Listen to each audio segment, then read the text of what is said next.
Congress boss KCR లో ఈ మధ్య కోపతాపాలు పెరుగుతున్నాయి.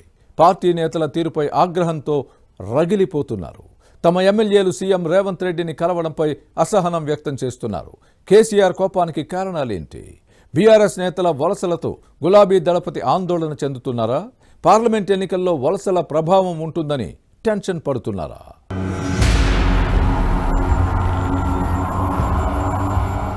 బీఆర్ఎస్ బాస్ కేసీఆర్ కు మాటల మాంత్రికుడు అనే పేరుంది. సాధారణంగా కోపం రాదని పార్టీ నేతలు చెబుతూ ఉంటారు. కానీ ఆగ్రహం వస్తే ఈ నేత ఉగ్రస్వరూపాన్ని ఆపడం ఎవరితరం కాదంటారు.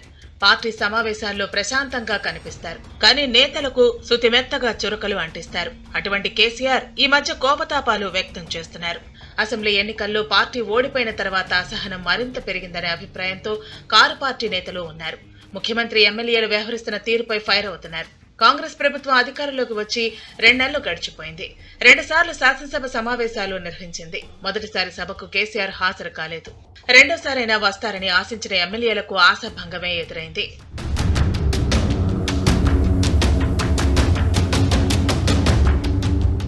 అసెంబ్లీ ఎన్నికల ఓటమి షాక్ నుంచి కేసీఆర్ తేరుకుని పార్లమెంటు ఎన్నికలపై ఫోకస్ పెట్టిన సమయంలో కారు పార్టీ ఎమ్మెల్యేలు ఒక్కొక్కరుగా ముఖ్యమంత్రి రేవంత్ రెడ్డితో భేటీ అవుతున్నారు.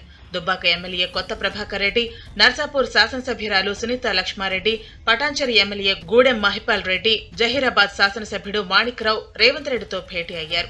దీనిపై రాజకీయంగా చర్చోపచర్చలు సాగడంతో నియోజకవర్గాల అభివృద్ధిపై మాట్లాడమని వారంతా వివరణ ఇచ్చుకోవాల్సి వచ్చింది. అలాగే రాజేంద్రనగర్ ఎమ్మెల్యే ప్రకాష్ గౌడ్ కూడా సీఎంను కలిశారు. టీడీపీలో ఉన్న పాత పరిచయంతో భేటీ అయ్యారని చెప్పడం కొసమెరుపని భావిస్తున్నారు. ఈ వ్యవహారం బీఆర్ఎస్ బాస్ కు ఆగ్రహం తెప్పిస్తోంది. దీంతో తనకు సమాచారం లేకుండా పార్టీ నేతలు, కార్యకర్తలు ఎవరూ రేవంత్ రెడ్డిని కలవద్దని హెచ్చరించినట్లు సమాచారం. లోక్సభ ఎన్నికల్లో గెలుపు కోసం బీఆర్ఎస్ బాస్ వ్యూహరచన చేస్తున్నారు. నియోజకవర్గాల వారీగా సమావేశాలను నిర్వహించింది. సందిట్లో సడేమయ్య అన్నట్టు కారు పార్టీ అగ్రనాయకత్వం పార్లమెంటు ఎన్నికలపై ఫోకస్ పెట్టిన సమయంలో బీఆర్ఎస్ నేతలు కాంగ్రెస్ కూటికి చేరేందుకు క్యూ కడుతున్నారు. ఈ పరిణామాలు కేసీఆర్ ను ఆందోళనకు గురిచేస్తూ ఆగ్రహం తెప్పిస్తున్నాయనే టాక్ ఉంది.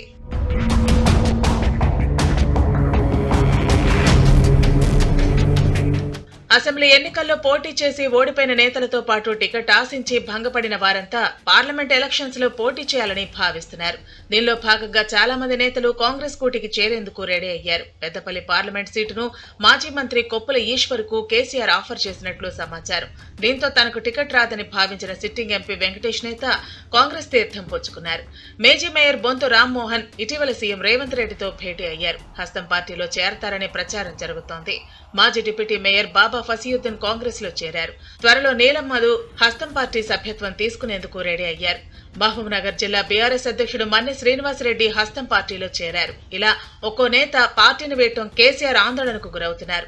మున్సిపాలిటీల్లో అవిశ్వాస తీర్మానాలు నెగ్గి బీఆర్ఎస్ పాలక వర్గాల అధికారం కోల్పోతున్నాయి. కాంగ్రెస్ కార్పొరేటర్లు, కౌన్సిలర్లు చైర్మన్లు అవుతున్నారు. ఈ పరిణామాలు బీఆర్ఎస్ గులాబీ దళపతిని చికాకు పెడుతున్నాయి.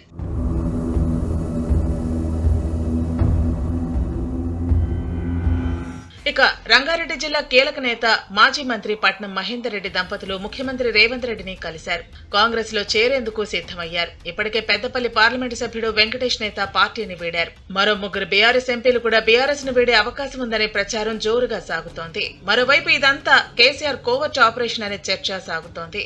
కాంగ్రెస్ తో పాటు ప్రభుత్వ సమాచారం రాబట్టి లోక్సభ ఎన్నికల్లో పరిస్థితిని బీఆర్ఎస్ కు అనుకూలంగా మార్చుకునే ప్రయత్నంలో ఉన్నారనే చర్చ సాగుతోంది. మున్ముందు పరిణామాలు ఎలా ఉంటాయో చూడాలి మరి.